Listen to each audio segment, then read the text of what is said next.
The last speaker I'm going to introduce, like I said, I've met some very interesting people in the last year or so doing this.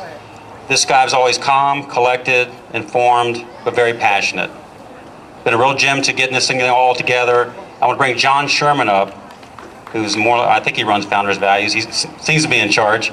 But give Jon a big hand. A real great guy. Come up, Jon. Thanks, Mike.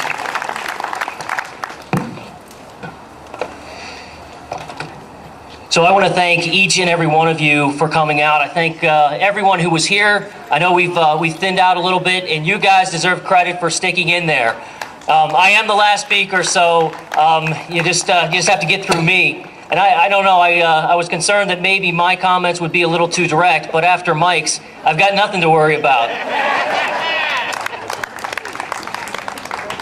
So it really was an amazing turnout today, an absolutely gorgeous day. I do thank the other fabulous speakers that we've heard today.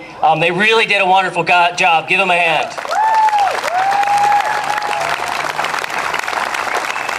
So, my name is Jon Sherman, and I am serving as Executive Director of Founders Values. You've already heard from Allison Good, our Education Director.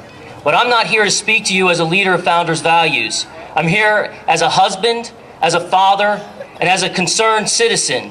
I'm here to talk to you about the real battle we're facing in our state and our nation, and to encourage you on how we can and how we will be successful in the restoration of the America our founders intentionally established on this continent.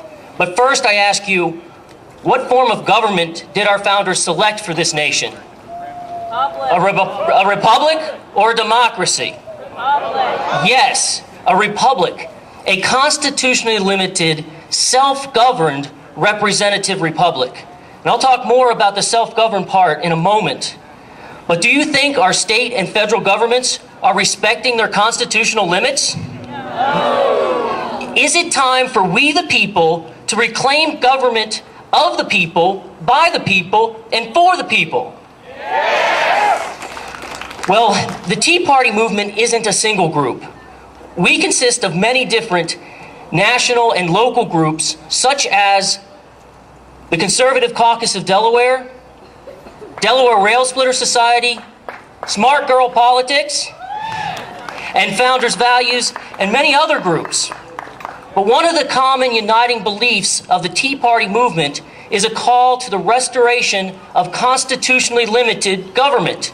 And as I said, our founders very intentionally established a unique form of government, but it didn't happen overnight. If you haven't recently done so, I urge you to reread our post-Revolutionary War history on the Articles of Confederation and the Constitutional Convention. Founders Values has a DVD study called A More Perfect Union, which covers the summer of 1787 when the Constitutional Convention was held in Philadelphia. At the convention, as it was closing, Mrs. Powell, an anxious citizen, awaited the results. Benjamin Franklin emerged. She asked him, "Well, doctor, what have we got? A republic or a monarchy?" Franklin responded, "A republic, if you can keep it." I ask each of you, can we keep this republic? Yes. Yes, we can, and with God's blessing, we will keep this republic. But first, we must realize and accept that the republic is at risk. And second, we must each understand our civic duty as citizens in a self-governed representative republic. You've heard from the previous speakers about nationalized health care, about our sprint towards socialism, and the terrible dangers of ever-increasing spending and debt. But we must realize the progressives want our form of government to be radically transformed. We have Republican and Democrat progressives who want to replace self-government with total government. These progressives are really radicals who want to destroy our republic. And I don't make that accusation lightly. Yes, these people may be American citizens, or not, but they do not believe in America. On August 1st, 1776, Samuel Adams delivered a speech at the State House in Philadelphia.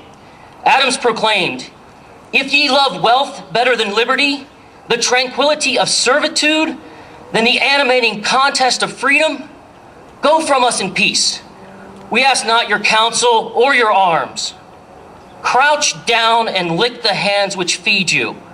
May the chains set lightly upon you. May posterity forget that ye were our countrymen." Sam Adams is saying to the citizens of today, if you believe in redistribution over liberty, if you believe in handouts, bailouts, and freeloading over freedom, and if you believe in government above God, then you are not my fellow countrymen. You are a progressive, and you are indeed a radical. The game plan these radicals are following, which is the Saul Alinsky model, is clearly laid out in this booklet by David Horowitz, Rules for the Revolution. It's a small book, 50 pages, easy to read. I urge you all to read it. You know, those that have bought into the lies spread by the ones that want to destroy our republic, they have noble intents. They want to provide for all, care for all. But they only look at the superficial claims of providing for current needs. They think not of the chains we place upon ourselves and our posterity by sacrificing our freedom and liberty to a federal behemoth that has shattered its constitutional limits. Benjamin Franklin warned us what would happen when our government vastly outgrew its constitutional framework. Government is aptly compared to architecture. If the superstructure is too heavy for the foundation, the building totters, even if assisted by outward props. This was Benjamin Franklin's words from the Pennsylvania Gazette, April 1st, 1736. This is what the Saul Alinsky radicals seek, to overwhelm the foundation of our governmental system so that our constitutionally limited self-governed representative republic can be replaced or fundamentally transformed into a system of their liking. We must rise to the task of keeping the republic from being lost. Now, how many of you out there are Star Wars fans? Yeah. Well, the original Star Wars movies came out when I was a boy. The first episode picked up the story after the Republic had fallen and the Dark Empire controlled the galaxy. But once filmmaking technology had advanced enough, the next episodes were made which showed the glorious Republic and how the Republic fell.